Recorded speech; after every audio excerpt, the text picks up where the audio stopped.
My name is Purnima. I've been wondering about this for quite some time. It's a very fundamental question. So, whatever you say makes sense, logically makes perfect sense. But let's say to stabilize my knowledge, I'm sitting in meditation and I have the samadhi experience.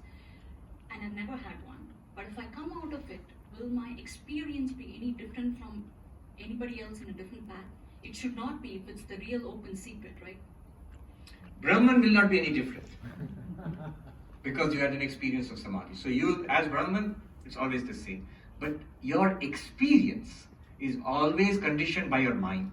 And a mind which has passed through samadhi will be much more pure and peaceful, definitely. So your appreciation of your real nature as Brahman will be that much deeper. But it's still going to be colored by whatever I've learned before that then. Certainly. So every enlightened person, whatever they've gone through, according to that is what they're going to teach. But remember, their the recognition or the realization of the reality, once they have that, with the help of the teaching, then it's no longer colored by the teaching. Then they begin to realize even the teaching, the enlightenment and the present experience is all made possible by that one radiance, that one limitless consciousness. That is so obvious, it does not require the teachings anymore. I don't have to hold on to a scaffolding of teachings in order to intuit the realization of God, Brahman. No longer. You can kick away. That's why the Upanishads say, Yatra Veda Aveda Bhavanti. There, the Vedas become no Vedas. This is the only textual tradition which says you can dismiss all of this once you are enlightened. So how is it we have a Sankhya and Advaita Vedanta then? How is it two different interpretations of the same truth?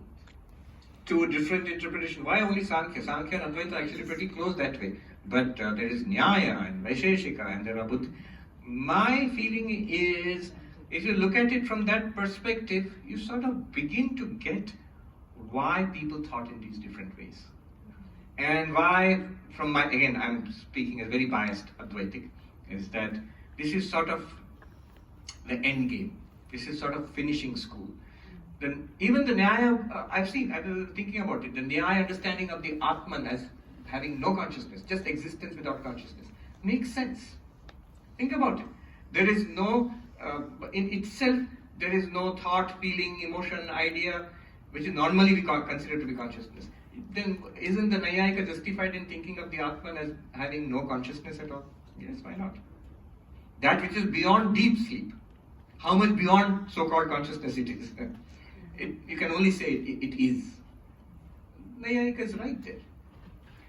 So, all of them had good insights.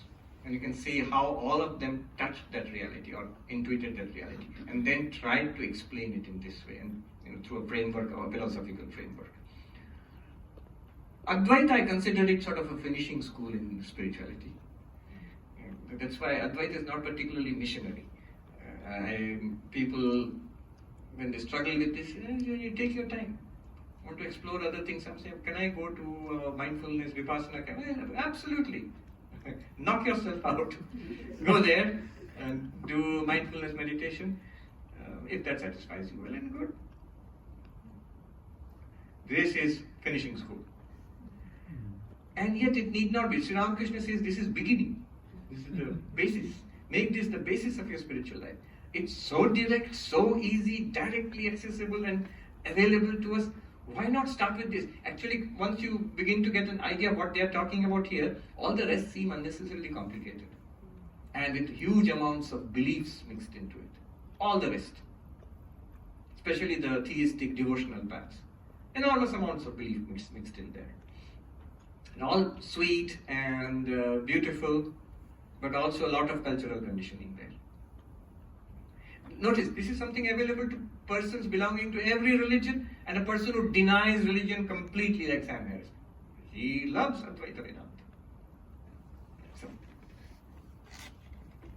anybody